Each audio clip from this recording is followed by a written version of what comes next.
So good morning everyone. Now आज हम बात करेंगे क्लास 10th के थर्ड चैप्टर के बारे में, जिसका नाम है linear equation in two variable.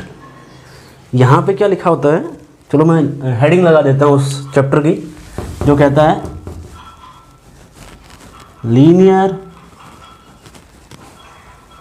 Equation in two variable.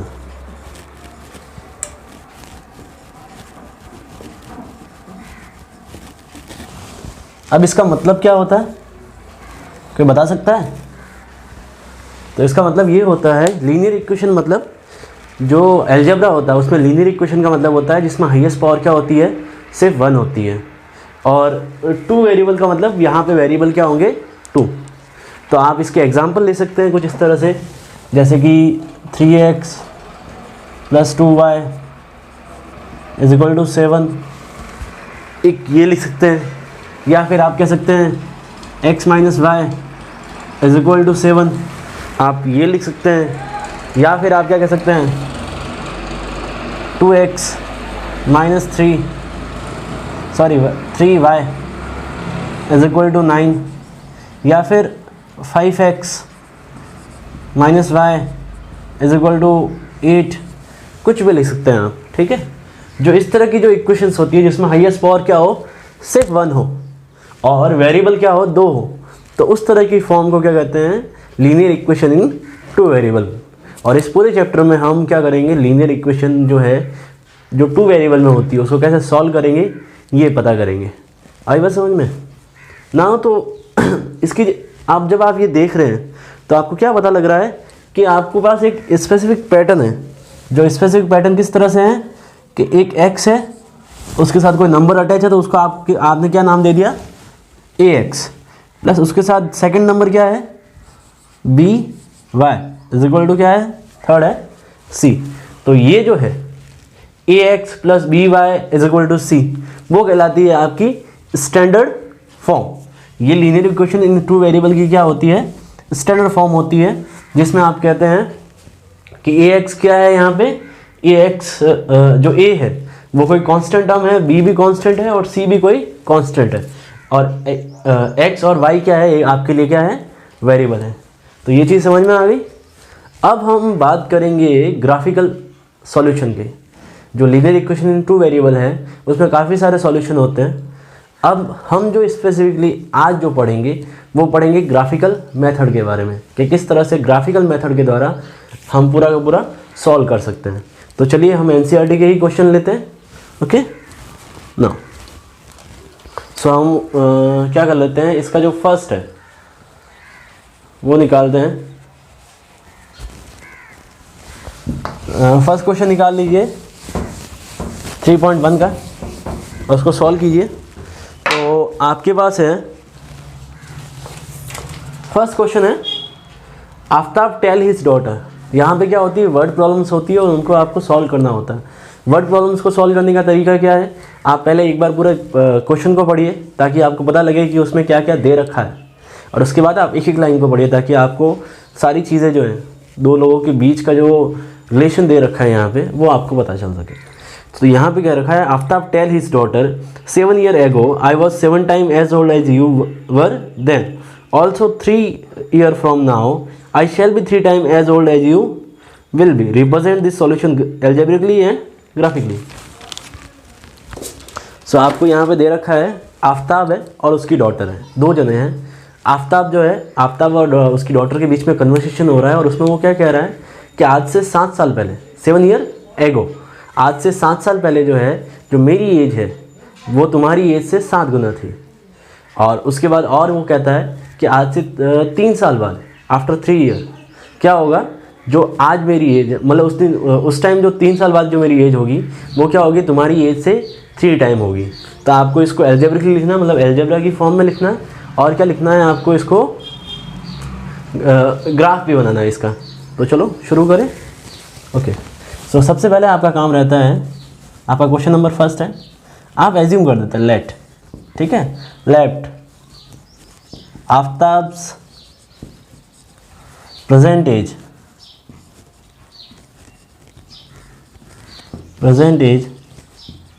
Is equal to x. Aftab की जो आज की एज है वो एक्स है, और her daughter's present as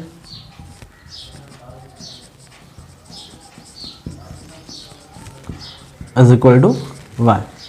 now अब आप बात करते हैं according to question. According to question पहली इक्वेशन लूँ मैं। आज से 7 साल पहले उसकी एज क्या थी आफ्ताब की? x minus 7। ऐसे ही आज से 7 साल पहले उसकी डॉटर की एज क्या थी? y minus 7। ये दोनों की क्या हो गई? एज हो गई y माइनस 7। बात समझ में आ रही है कि मेरी आज आपकी आज एज मान लो 15 है, आज से 7 साल पहले की थी क्या थी? माइनस करोगे 8 होगी। जैसे दो फ्रेंड हैं, राम और श्याम है। राम की एज आज से 7 साल पहले जितनी होगी उतनी ही श्याम की भी माइनस करनी पड़ेगी। तो आफ्ताब और उसकी डॉटर जो है दोनों की एज को क्या करना पड़ेगा? 7 ईयर माइनस करना पड़ेगा। और जब आप 7 ईयर माइनस करते हो तो आप क्या देखते हो कि उसमें एक रिलेशन दे रखा है कि वो उसकी 7 टाइम है। अब ये बताओ आफ्ताब बड़ा है या उसकी डॉटर बड़ी है? जो पापा होते हैं, जो फादर होते हैं, वो बड़े होते हैं या डॉटर बड़ी होती है? ऑब्वियसली फादर बड़े होते हैं। ठीक है, तो हमेशा ये याद रखना कि जब आपको टाइम्स दे रखा है किसी भी क्वेश्चन में, तो आप वो जो टाइम्स है, जितनी बार आपको कह रखा है कि 7 टाइम्स है, 8 टाइम है, 3 टाइम है, 4 टाइम है, तो वो जिस साइड छोटा नंबर होगा उस साइड आप मल्टीप्लाई करेंगे। तो आफ्ताब की एज इस साइड दे रखी है और उसकी डॉटर की एज किस साइड दे रखी है? इस साइड। तब आप क्या करेंगे? जो 7 टाइम दे रखा है उसको किस साइड मल्टीप्लाई करेंगे? इस साइड। इस साइड मल्टीप्लाई करने से क्या होगा? वो उन दोनों के इक्वल आ जाएगा।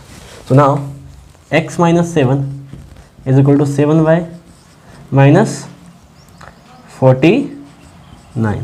ना इक्वेशन सही करो। x minus 7y is equal to minus 42। कैसे आया? ये 7y उस साइड गया और ये माइनस का 7 जब इस साइड आएगा तो माइनस 49 और प्लस 7, माइनस 49 और प्लस 7 कितना हो जाता है? दोनों में के बीच में होगा सब्ट्रैक्शन। तो ये आ गया आपकी फर्स्ट इक्वेशन। ठीक है ना, हम बात करेंगे सेकंड इक्वेशन के बारे में। सेकंड इक्वेशन क्या है? आफ्ताब की एज आज से 3 साल बाद और उसकी डॉटर की एज आज से 3 साल बाद, दोनों के कितना टाइम है? 3 टाइम। नाउ सॉल्व करो आपको इसको। x plus 3 is equal to 3y plus 9। करो फटाफट solve. x minus 3y is equal to क्या आ गया? 6। ये आपके पास 2 इक्वेशन आ गई। ठीक है, अब इन दोनों को क्या करना है? आपको एल्जेब्रिकली सॉल्व करना है। तो पहली इक्वेशन है आपके पास x minus 7y is equal to minus 42। यहाँ पे हम क्या करते हैं? ये जो 42 है माइनस का 7y, उसको एक साइड ले आते हैं। मतलब एक नंबर जो है x या y दोनों में से एक वेरिएबल जो है उसको आप लेफ्ट हैंड साइड में रखते हैं और बाकी सारे के वेरिएबल कहाँ ले जाते हैं? राइट हैंड साइड में। तो यहाँ पे क्या हो जाएगा? आपके x इज इक्वल टू हो जाएगा माइनस 42 प्लस 7y। ठीक है, अब क्या करें? आप यहाँ पे एक टेबल बना देंगे। टेबल में क्या करेंगे? आप इसकी वैल्यू लेंगे, ऐसी वैल्यूज़ जो आपको क्या दे? एक एग्जैक्ट नंबर दे। ठीक है, तो ये x हो गया और ये y हो गया।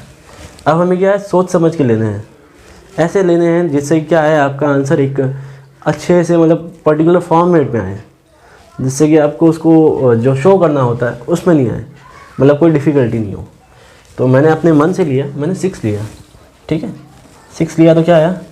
x इज इक्वल टू हो गया माइनस 42 प्लस 7 मल्टीप्लाई विथ 6। अब 2 वेरिएबल में लीनियर इक्वेशन इन 2 वेरिएबल में ये खासियत रहती है, आपकी स्पेशलिटी रहती है कि इनकी हर एक x के लिए हर एक y की वैल्यू होती है, मतलब कुछ भी यहाँ पे आप y के लिए पुट करते जाओगे वैसे ही आपको x की वैल्यू मिलती जाएगी। तो क्या मिल जाएगा यहाँ पे माइनस का 42 और ये दोनों मल्टीप्लाई हो गया, क्या हो गया 42, तो आंसर कितना आ गया 0। तो ये आपका आ गया 0 ना। आप ऐसा ही एक और नंबर सोचो जो आपको दे सकता है। मैं 5 ले लेता हूँ, मैं 5 एक और ले लेता हूँ। तो x इक्वल टू क्या हो जाएगा -42 + 7 मल्टीप्लाई विथ 5, तो -42 + 35, दोनों का आंसर कितना आ गया, करो आंसर सॉल्व करो, 7। तो ये आ गया 7। हमें क्या करना पड़ेगा, इस तरह से सॉल्यूशन करना पड़ेगा। अब सेकंड टर्म ले लो। सेकंड क्या थी आपके लिए, सेकंड आपके लिए थी कि आपने कहा कि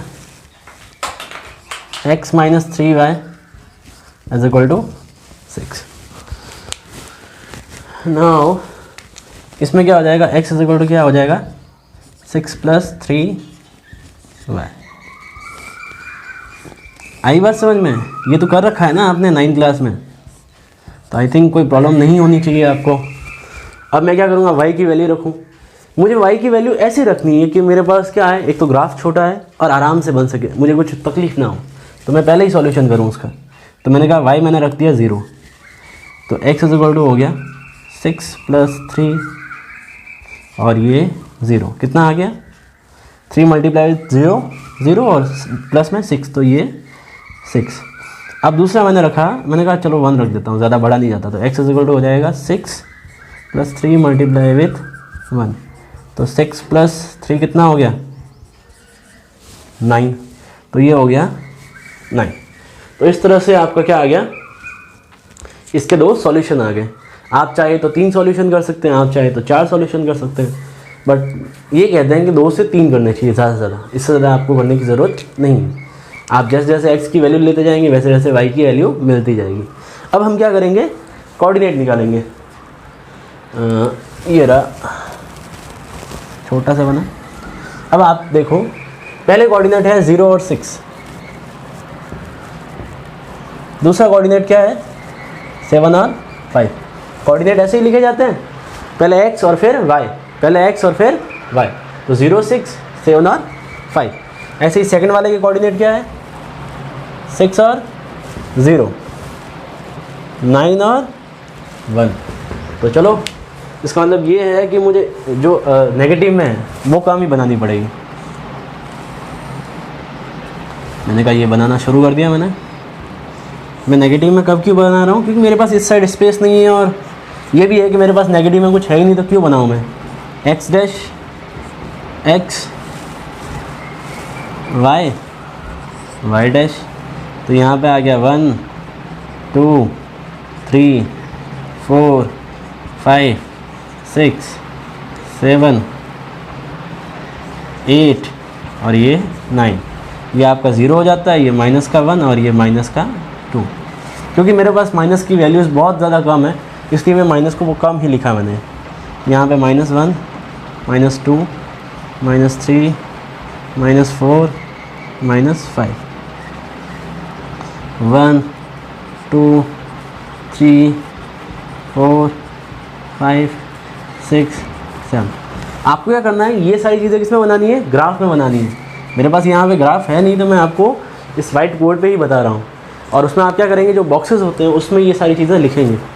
और अगर आपके पास नहीं है, आपके पास अगर क्या कहते हैं ग्राफ बुक अभी अवेलेबल नहीं है, तो आप उसको कॉपी के अंदर बना सकते हो। कॉपी के अंदर बनाने का एक तरीका होता है कि ये जो लाइनिंग होती है, आपको पता है कॉपी जो नोटबुक होती है उसमें लाइनिंग होती है, तो लाइनिंग में ये मेजरमेंट तो आ जाएगा बिल्कुल इक्वल, लेकिन ये वाले मेजरमेंट के लिए क्या करोगे, आप स्केल लोगे। एक ये पर्टिकुलर डिस्टेंस पे होने चाहिए सारे, पर्टिकुलर डिस्टेंस पे किस लिए होनी चाहिए, क्योंकि जब ग्राफ बनेगा और जब हम पॉइंट्स को मिलाएंगे तो आपको स्ट्रेट लाइन होनी चाहिए। आई बात समझ में, ठीक है ना।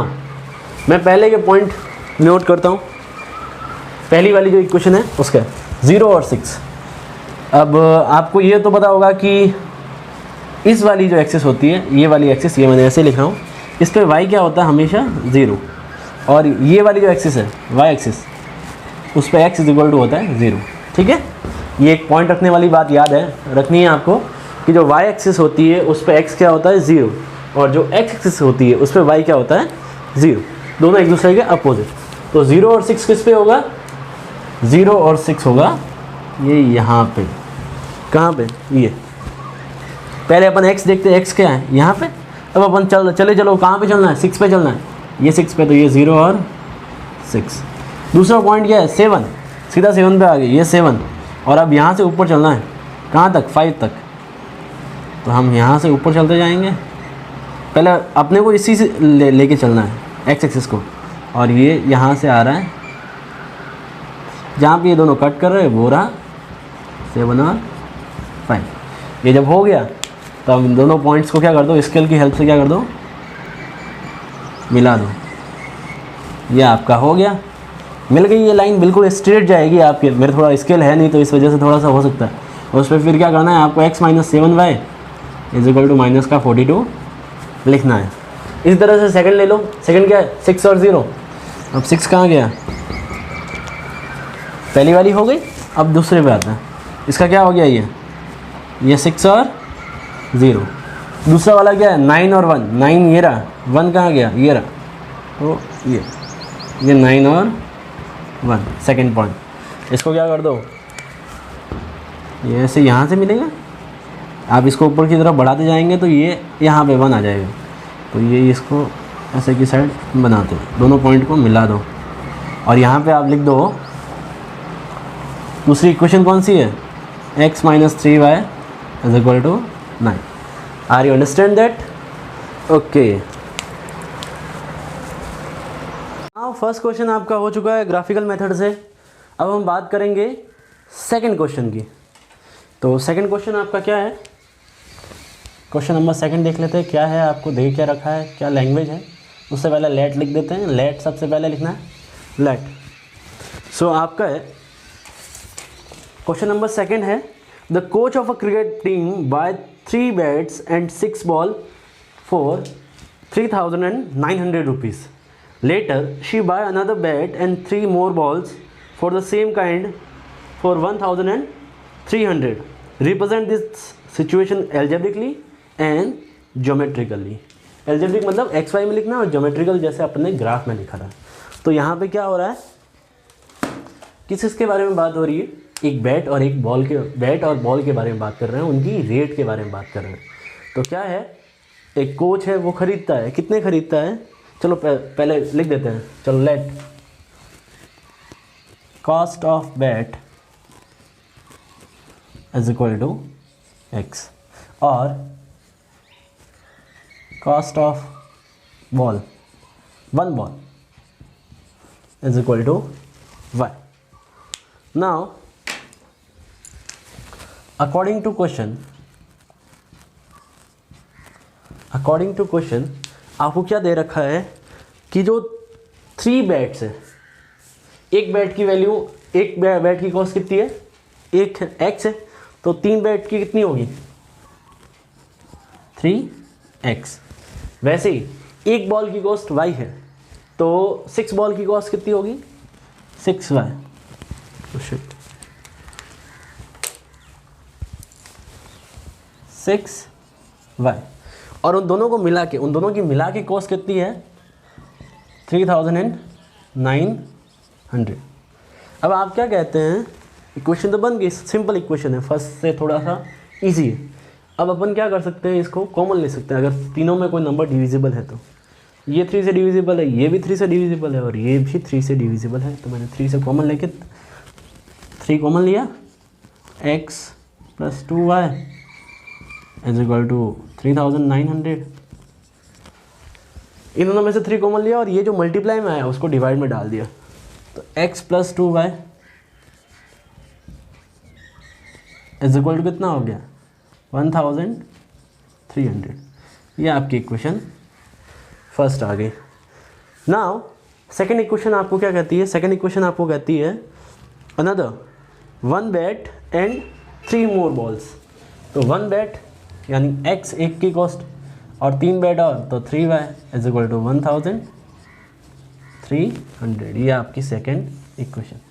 इन दोनों को क्या करना है आपको, ग्राफिकली और एल्जेब्रिकली सॉल्व करना है। एल्जेब्रा की फॉर्म में तो आपने लिख दिया, अब ग्राफ की फॉर्म में लिखो। सो आपकी फर्स्ट इक्वेशन है x + 2y = 1300।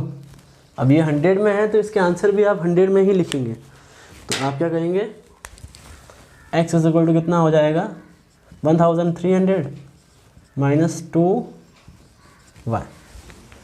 चलो अब इसके अंदर वैल्यू पुट करते हैं अपन, ठीक है। ये x है और ये क्या है आपका y है। चलो बताओ y की वैल्यू क्या होगी, अपने हिसाब से आप रख सकते हो, उसका कोई डाउट नहीं है, लेकिन फिर भी क्या होगी। तो मैं क्या करता हूँ, इसको कुछ अच्छी से रख देता हूँ ताकि कि मेरे पास सॉल्यूशन आ जाए। तो मैं इसको रख देता हूँ 400, ठीक है। अपने मन से मैं रख सकता हूँ, मैं 400 रखता हूँ। तो x = हो जाता है 1300 - 2 × 400। कितना आ गया 1300 - 2 मल्टीप्लाई, ये कितना हुआ 800। अब 800 हो गया, करो माइनस, कितना आएगा 500। कितना आया सॉल्यूशन 500। तो ये आपका 500 क्या हो गया, एक हो गया। नाउ सेकंड, मुझे फिर यहाँ पे जो मैं बनाऊँगा ग्राफ वो भी 100 में ही बनेगा। यहाँ पे आप जो चीज़ें ले रहे हैं उस हिसाब से। नाउ सेकंड आप ले लेते हैं 500, देखते हैं 500 में कितना आता है। तो x = हो गया 1300 - 2 × 500। तो आपका आंसर कितना हो गया 1300 - 1000 = कितना हो गया 300। तो ये आपकी दो इक्वेशन हो गई ना। आप सेकंड इक्वेशन लेते हैं जो कि आपको क्या कहती है x + 3y = 1300। तो अपने हिसाब से आप देखो क्या होगा, x = क्या हो जाएगा 1300 - 39 3y। लिखो y की वैल्यू लगाओ आप अपने हिसाब से। ये x है और ये क्या है y है। वैल्यू रखेंगे, y की रख देता हूँ मैं 300 रख दूँ, चलो 300 रख देता हूँ। तो x = कितना हो जाएगा 1300 - 3 × 300। तो यहाँ पे आपको मिल गया 1300 - 900 जो कि आपको देता है 400। ना अगर मैं यहाँ पे 400 रख देता हूँ तो आंसर कितना आएगा, सॉल्व करके देखो, बताओ मुझे जल्दी। यस, ये आ गया 100। तो इस तरह से आपके दो सॉल्यूशन हो गए। मैंने दूसरा सॉल्यूशन किया नहीं है। तो अब आपके पास पॉइंट कौन कौन से हैं, ऊपर वाले ग्राफ के लिए 500 400 और दूसरे के लिए क्या है 300 और 500। सेकेंड वाला जो है उसके लिए क्या है 400 और 300 और 100 और 400। तो मतलब सारी चीज़ें प्लस में ही है, तो प्लस में बना देते हैं।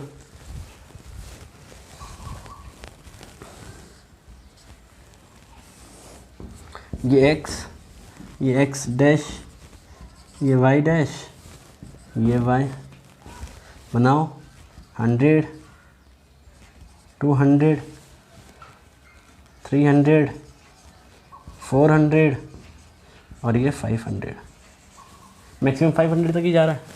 इधर भी यही है 0 और -100, या -100 हो गया 100 200 300 400 500 एंड 600 ले लिया बस। तो पहला पॉइंट कौन सा है 500 एंड 400। तो आप यहाँ पे आएंगे, ये 500 और यहाँ से ऊपर की तरफ तब तक चलते जाएंगे जब तक कि इस साइड से क्रॉस नहीं हो जाए। ये पहले अपन x एक्सिस का ही लेते हैं। तो अपन यहाँ से चले यहाँ पे, और ये यहाँ से आके ये यहाँ कट कर, तो ये आपका पॉइंट हो गया 500 एंड 400। ना सेकंड पॉइंट है, सेकंड क्या है 300 पे आए अपन 300 से 500 की तरफ, तो चलते जाओ, यहाँ से चले चले चले चले ये रहा, तो ये पॉइंट आपका यहाँ पे हो गया, ये थोड़ा सा ये नीचे था ना, ये रहा, ठीक है, ये पॉइंट आपका सेकंड वाला हो गया, इस तरह से देखो तो। और ये कितना है आपका 300 और 500। अब दोनों पॉइंट्स को क्या कर दूँ मैं, स्केल की हेल्प से मिला दूँ, तो कितना हो जाएगा आपका, ये हो जाएगा कौन सी क्वेश्चन थी, फर्स्ट थी, x + 2y = 1300।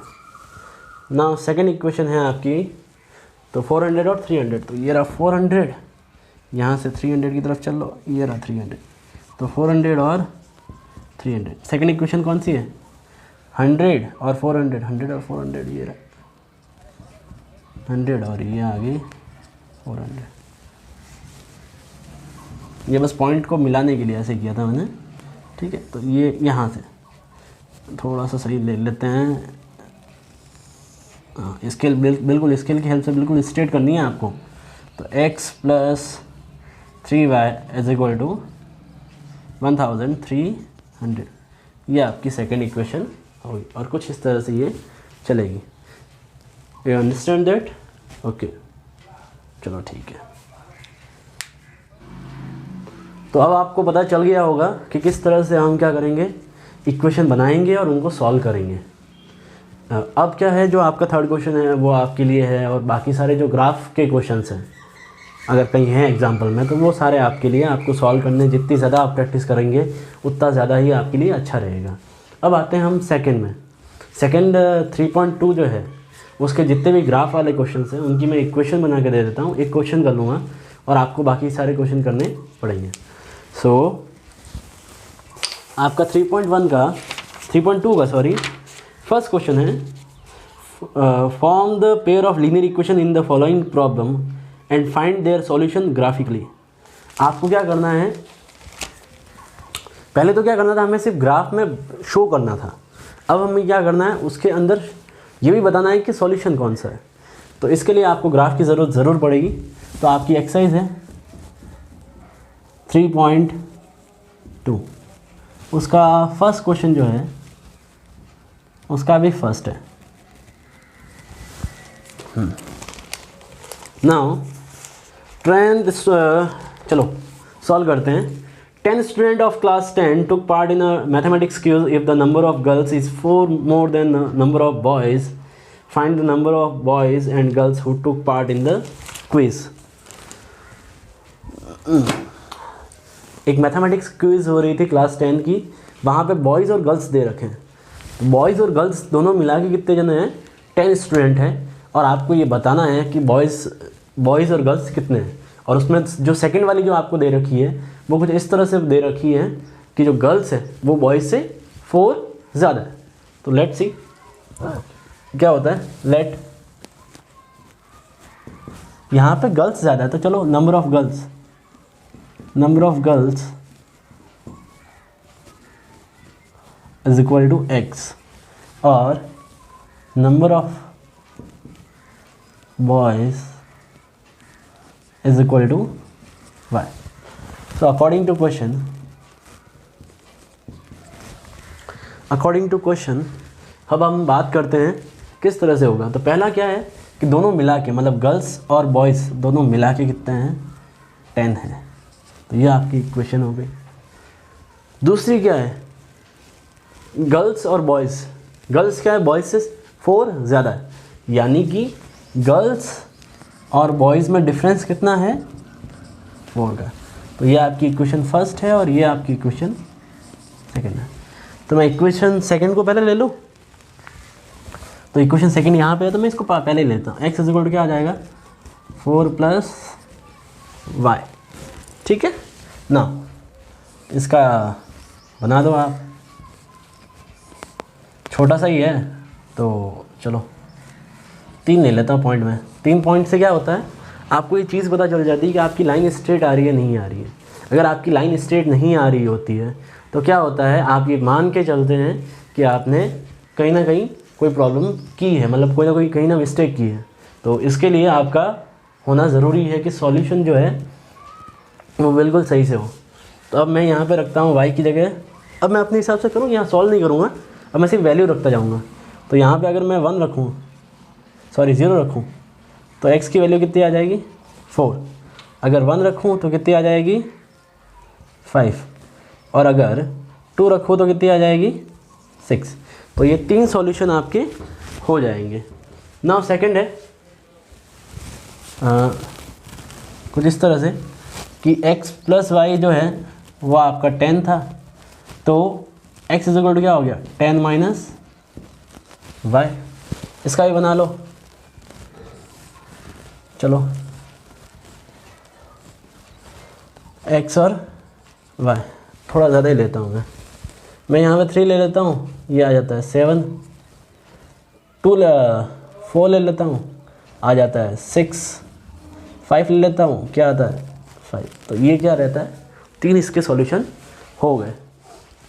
आपको क्या करना, वैल्यू पुट करते जाना है और आपको सॉल्यूशन आता जाएगा। पूरा सॉल्व करने की ज़रूरत नहीं है नीचे, वो तो क्या स्टार्टिंग में जब आपको समझ में नहीं आ रहा था तो मैंने स्टार्टिंग में पूरा समझाया आपको कि कुछ इस तरह से ये सॉल्यूशन होगा। अब अगर आपके पास नहीं है तो भी आपको चलेगा ना। अब बना लेते हैं अपन ग्राफ। पहले जो 2 क्वेश्चन थे, 2-3 क्वेश्चन, और जो 3.2 है उसमें क्या फ़र्क है वो आपको यहाँ से पता चलेगा।